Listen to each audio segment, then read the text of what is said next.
Fala pessoal, Arion aqui de novo com vocês para mais um clássico episódio do podcast mensal da nossa área imobiliária. Nesse mês, eu estou trazendo o José Eduardo Varandas, sócio da área, para comentar os resultados dos nossos fundos. O Varandas tem mais de 15 anos de experiência no mercado imobiliário, passando por grandes casas, é formado em edificações e também engenharia civil e tem um mestrado em real estate. Varandas, bem-vindo.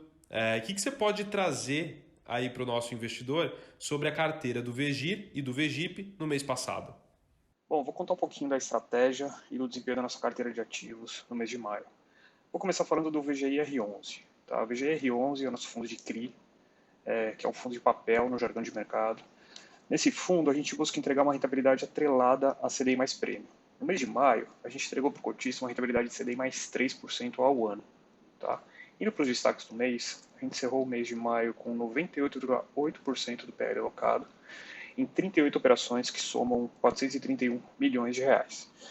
No mês, a gente adquiriu 3 novos papéis, sendo que 2 deles foram originações e estruturações próprias da casa, e o outro que a gente comprou no mercado secundário. Apesar do cenário desafiador, a gente tem conseguido aproveitar algumas oportunidades de investimento em condições favoráveis, e também temos conseguido focar na distribuição de caixa e distribuição de dividendo. No mês de maio, a distribuição foi de 47 centavos, equivalente a uma rentabilidade de CDI mais 3% ao ano. Se você for olhar a distribuição acumulada desde o início do fundo até hoje, a gente distribuiu o equivalente a CDI mais 2,77% ao ano. Ou seja, acima daquilo que nos propusemos a fazer desde o IPO do fundo. Lembrando que o fundo foi moldado para entregar ao cotista de forma consistente uma rentabilidade de CDI mais 2% ao ano. Tá? Nunca é demais repetir que sempre que a gente dá essa referência de rentabilidade, a gente faz a conta em cima de R$100, que foi o valor que a maioria dos cotistas que entraram no IPO e nas ofertas subsequentes pagaram pela cota. Analisando a alocação por indexador, a gente brinca que o VGIR, que é o nosso fundo puro sangue CDI, então 96% dos nossos papéis estão precificados em CDI e apenas 4% em IPCA, justamente para a gente ficar sempre fiel ao benchmark do fundo, que é justamente o CDI. Bom, indo adiante, falando agora do VGIP11, tá, que é o outro fundo de CRI da casa, só que nesse a grande diferença é que o benchmark é a inflação. No mês de maio a gente entregou para o cotista do VGIP11 uma rentabilidade equivalente a IPCA mais 8,9% ao ano. A gente encerrou o mês passado com 94% do PL alocado em 12 operações.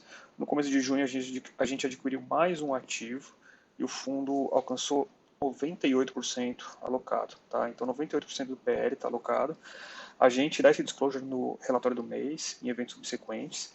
E com essa alocação a gente praticamente já terminou a alocação dos recursos captados no IPO recente que a gente fez em meados de março. No total, ao longo do mês de maio e esse comecinho de junho, a gente adquiriu 4 CRIs no mercado primário, todos estruturados pela casa, e distribuímos um rendimento no mês de 75 centavos, tá? Que representa IPCA mais 8,9% ao ano. Desde o início, a rentabilidade do VGIP é de IPCA mais 7,7% ao ano, e mais uma vez a rentabilidade é calculada em cima de R$100, que foi o valor que os investidores pagaram pela cota no IPO. Falando em alocação por indexador, a carteira está 48% alocada em IPCA, 27% em GPM e 25% em CDI. Tá? Nesse veículo, o VGIP11, a gente optou, e tem falado nos últimos relatórios, por fazer algumas alocações táticas em CDI, sendo que algumas delas, inclusive, têm piso de remuneração. Então, no final, essa alocação de ativos em CDI, com piso de remuneração, representa uma posição defensiva para o fundo, ainda mais nesse momento de projeção nos próximos meses, de queda do CDI e de retração também do IPCA. Até fazendo esse gancho dos papéis que os fundos têm, Varandas, existe alguma posição atual que preocupa vocês da gestão ou vocês estão confortáveis nesse cenário? Bom, Arion, a gente continua com intenso acompanhamento e monitoramento dos ativos. Tá bom? Vale ressaltar que todos os CRIs estão adimplentes em relação às obrigações financeiras e a gente não projeta nesse momento qualquer impacto na geração de caixa do fundo e distribuição de rendimento para os cotistas mensalmente, tá bom? A gente recebeu, Varandas, algumas perguntas nas redes sociais e eu separei duas que eu queria te fazer. A primeira é do Lucas, que ele questiona sobre a concentração no setor residencial do VGIR. Hoje, qual é o principal motivo por essa preferência dentro do fundo? E aí eu queria fazer um link. Como é que vocês veem que esse segmento está se comportando? Bom, respondendo à pergunta do Lucas, a gente considera o segmento residencial como um segmento defensivo. Tá? Como a maioria dos setores, ele vai sentir o impacto da crise, ele já está sentindo. Houve claramente um impacto na cadeia das vendas residenciais, que, por exemplo, tiveram os estantes fechados por um bom período. Cartórios, agências bancárias que tiveram o atendimento restrito, e o próprio adiamento, né, o adiamento da decisão do comprador por conta do momento atual e das incertezas que a gente está vivendo. No entanto, se você for olhar o segmento residencial, ele, no final das contas, é o que mais tem fundamentos no Brasil.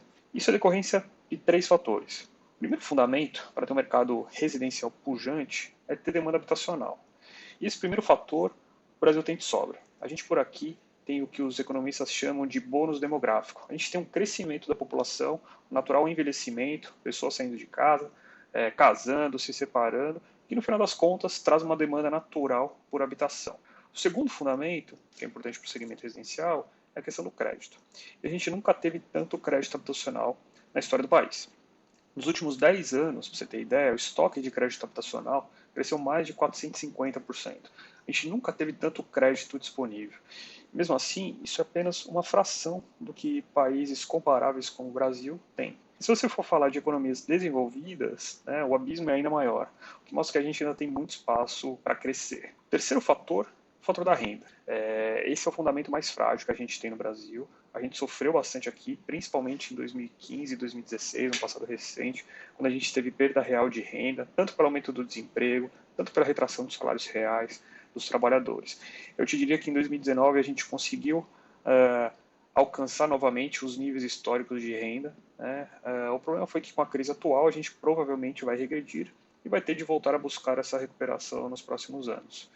Isso é falando de forma macro, tá? Porque mesmo nessa crise, dos três fundamentos, dois deles estão instalados, né? Mesmo nessa crise a gente não está vendo retração no crédito, que principalmente nesse momento são um instrumento que as instituições têm de usar para retomar a economia.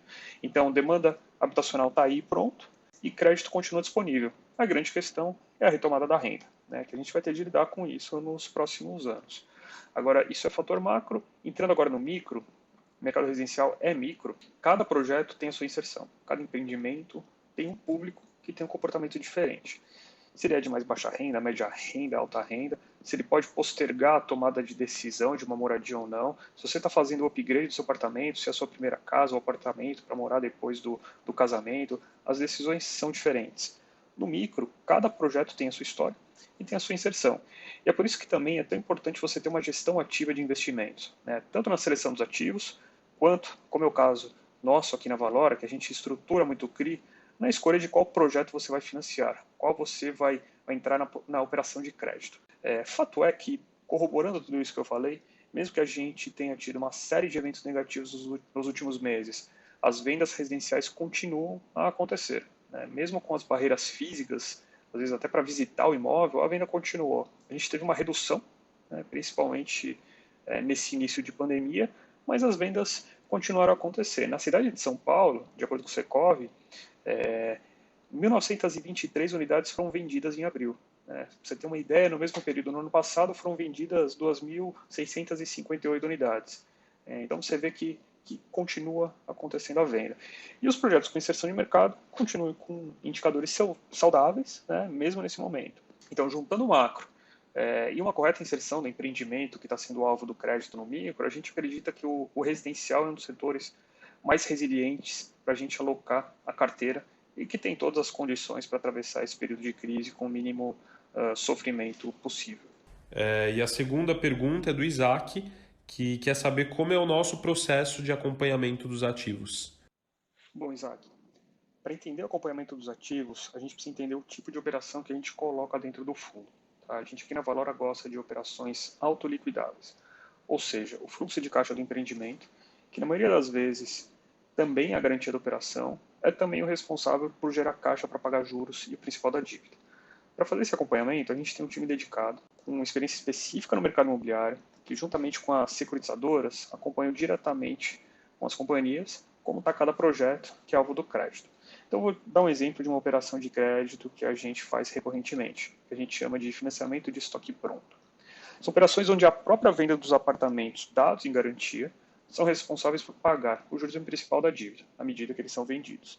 Nesses casos, então a gente acompanha desde o desempenho de venda de cada produto, tanto em termos de velocidade quanto em preço, cuidando sempre da evolução da razão de garantia ao longo da operação. Tá? Outro exemplo são operações de recebíveis pulverizados, que é quando a gente tem uma carteira de financiamento imobiliário para pessoa física, onde a parcela de cada cliente somada, no final das contas, paga os juros e o principal da operação. Nesses casos, é importante verificar mensalmente como está a pontualidade dos pagamentos, como está evoluindo a inadimplência e como está o desempenho da cobrança das parcelas atrasadas. Então, isso é o layer do projeto, que a gente acompanha de perto. Outro layer que a gente acompanha é o monitoramento da saúde financeira da empresa, do devedor, que a maioria das operações também garante o pagamento da dívida. Então, entender o fluxo de caixa da empresa, as contingências no balanço, o perfil de endividamento, tudo isso é importante. Em crédito, em geral, o acompanhamento próximo do devedor e das garantias ao longo de toda a vida da operação é fundamental para a gente se antecipar a potenciais problemas e garantir o pagamento da dívida, que é o que garante, no final das contas, o patrimônio investido pelos cotistas. Então, a gente também está bem próximo da empresa devedor e acompanha a saúde financeira dela como um todo recorrentemente. Muito bom, Varandas. Valeu pelo seu tempo. Para quem está nos escutando, queria que vocês soubessem que o Varandas foi pai na semana passada, então parabéns aqui da gente. E eu deixo esse tempo se você quiser compartilhar algo a mais com os nossos ouvintes. Eu que agradeço. Vou te falar que as últimas noites não foram tão fáceis, mas a experiência está sendo incrível. Eu estou muito feliz com o nascimento do meu filho. Bom, novamente eu gostaria de reafirmar que o nosso foco está na geração de caixa, distribuição de rendimentos consistentes para os cotistas e que a gente está bastante próximo das operações e que a atual crise gera oportunidades de alocação em ativos com maior rentabilidade, maior garantia, ou seja, melhor relação risco-retorno, que é o nosso grande objetivo no processo de alocação de investimentos. Então é isso, pessoal. A gente termina aqui esse nosso encontro. Se você tiver interesse em adquirir cotas dos nossos fundos imobiliários, troca uma palavrinha com o seu assessor de investimentos. E se tiver dúvida, a gente está sempre aberto para te ouvir. Até mês que vem.